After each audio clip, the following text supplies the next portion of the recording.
Hi everyone, it's Marisa with BumblebeeApothecary.com. Today I would like to go over the GAPS diet introduction phase stage 4, and we're going to talk about what foods we get to add in this stage and how to add them in.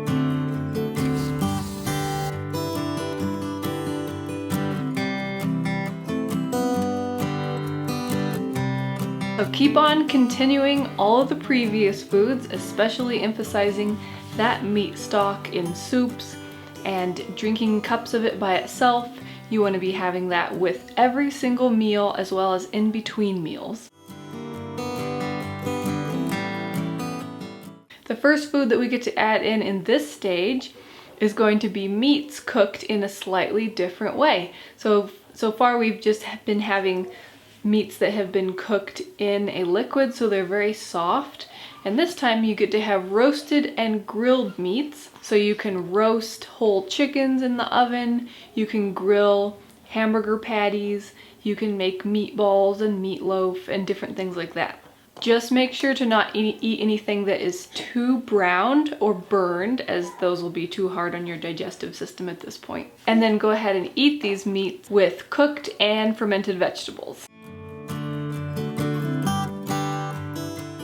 The next thing that you get to introduce is cold pressed olive oil. Again, as with everything else, start slowly.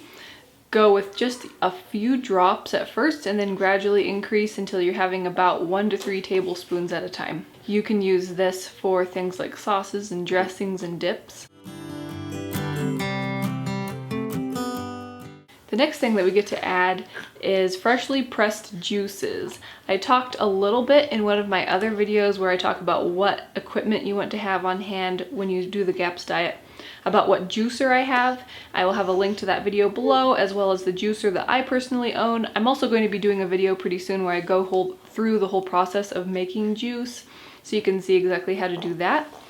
But it's a pretty simple, straightforward process. You're going to start with just a few spoonfuls of carrot juice, and you want to make sure that when you have the juice, you don't just drink it and swallow it right down. You want the digestive stage that actually happens in your mouth to be able to take place.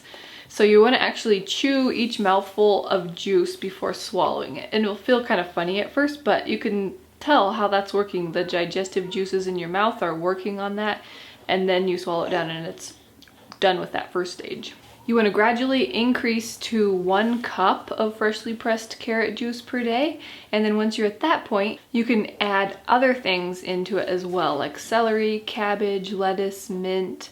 I like doing beet juice as well. It's important to have the juice on an empty stomach, so first thing in the morning and the middle of the afternoon are really good times to have it.